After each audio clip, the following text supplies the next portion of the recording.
Have you ever stopped to think about why we go to college? I know it sounds like a silly question. Everyone assumes the answer is obvious. You go to college to learn skills, gain knowledge, and become a professional so you can get a job in a field related to what you studied. That's the standard story we're all told. But what if I told you that college actually serves a completely different major purpose, one that has very little to do with the actual education you receive? Stick with me, because this is going to change how you see the whole system. Let's start with a quick experiment. If you're watching this and you have a college degree, drop a comment below right now and tell me, what percentage of the stuff you actually learned in college do you use in your day-to-day job? Be honest.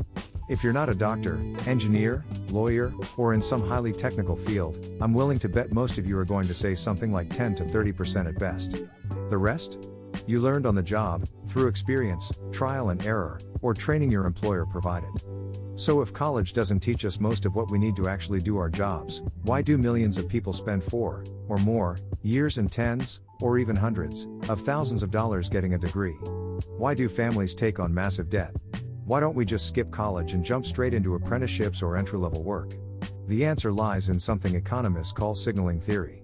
And once you understand it, a lot of things about the modern job market suddenly make a lot more sense. Imagine you're a hiring manager at a company. You post a job opening for an administrative assistant, and you get 300 resumes in your inbox. Your job is simple: pick the best person.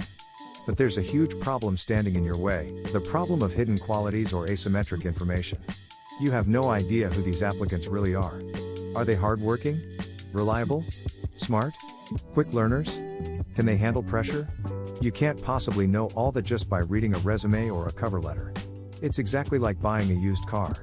The seller swears the car is in perfect condition, but you have no way of knowing if there's hidden damage unless you get it checked out. The seller has more information than you do. In the labor market, employers face the same problem. They want to hire productive, capable workers, but they can't observe those qualities directly before making an offer.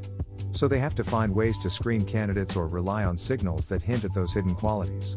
There are two main ways employers try to solve this. The first is called screening. Screening means actively investigating the applicant. You run background checks, skills tests, personality assessments, multiple rounds of interviews, reference calls, you name it. It's like taking the used car to a mechanic for a full inspection. But here's the catch: screening 300 people would be insanely expensive and time-consuming. No company has the resources to do that for every position. So employers need a cheaper, faster way to filter out the weaker candidates and narrow the pool before investing in deep screening. That's where the second tool comes in: signaling. A signal is a costly action that someone takes to credibly prove a hidden quality. The key word is costly. If it's cheap or easy to fake, it's not a good signal. Think about it: a hotel with 5 stars is a signal of quality because it's expensive and difficult to maintain that rating. A YouTube video with millions of views is a signal of popularity because creating viral content is hard. Google reviews, certifications, awards, all of these are signals. Now, what's one of the most powerful, widely accepted signals in the job market? You guessed it, a college degree. A bachelor's degree, or higher, is an incredibly strong signal because it's costly in both time and money. It takes years of effort, discipline, and sacrifice to earn one. And that cost makes it hard to fake. So when a candidate has a degree, employers can reasonably infer 3 important things. 1. This person is intelligent enough and persistent enough to pass exams and complete coursework. 2. They have the discipline to show up consistently, meet deadlines, and handle long-term projects. 3. They're willing to invest in their future, which suggests they're responsible and forward-thinking. So even if the degree itself didn't teach them everything they need for the job, the fact that they earned it tells employers something valuable about their character and ability. That's why companies often use college degrees as a quick filter. If you don't have a bachelor's, we won't even look at your resume. But here's where things get interesting and problematic. When signaling becomes too powerful, it can create a vicious cycle known as credential inflation or diploma disease. The more people get degrees, the less valuable each degree becomes as a signal. Employers respond by raising the bar. Okay, now we need a master's degree for this entry-level job.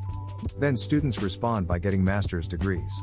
Then employers say, now we need a master's plus experience. And so on. This cycle leads to overeducation, people spending more years and more money to get higher credentials just to compete for the same jobs that used to require much less education. In some countries, this has become extreme.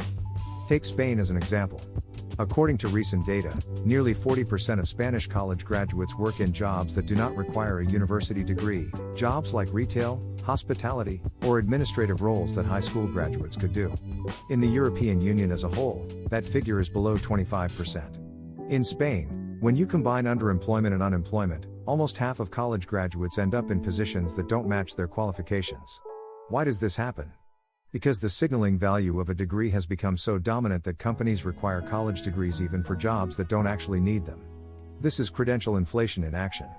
But the problem goes deeper. Credential inflation doesn't just overeducate some people, it can actually discourage others from getting the education they need.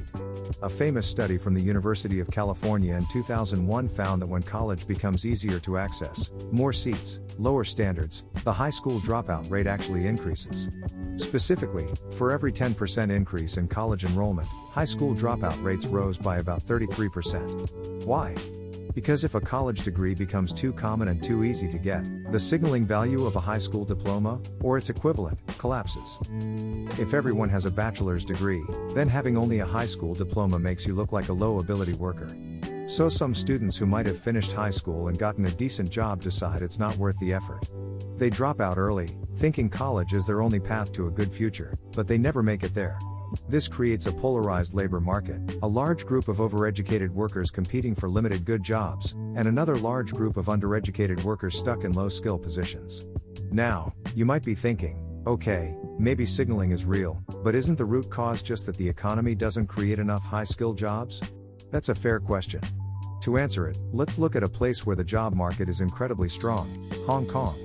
Hong Kong has one of the lowest unemployment rates in the world, usually around 3% or less. Jobs are plentiful. Yet researchers have found strong evidence of signaling even there. In a 2004 study, economists looked at the earnings premium for college graduates in Hong Kong. They compared salaried employees, who are hired by others, with self-employed workers, freelancers, entrepreneurs, etc.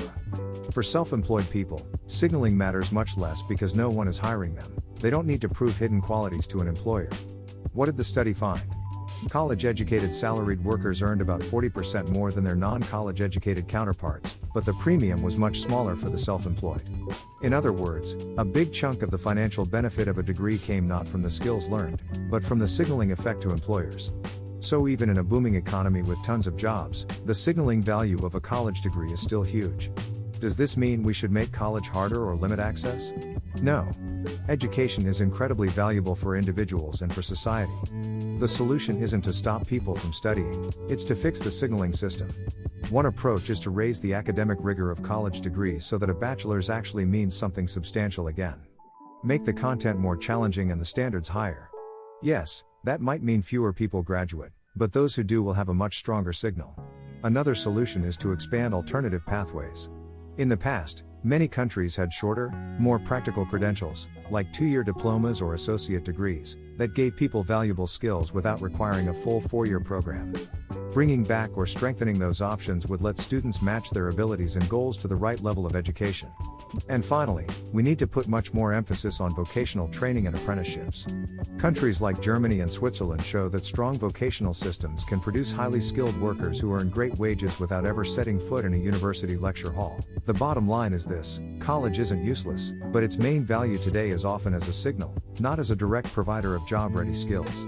Understanding that can help us make smarter choices about education, for ourselves, for our kids, and for society as a whole. So what do you think? Have you experienced credential inflation in your own life or career? Do you believe the system needs reform, or is it working just fine? Drop your thoughts in the comments below. And if you found this video helpful, hit that like button and subscribe so you don't miss the next one. Thanks for watching, and I'll see you in the next video.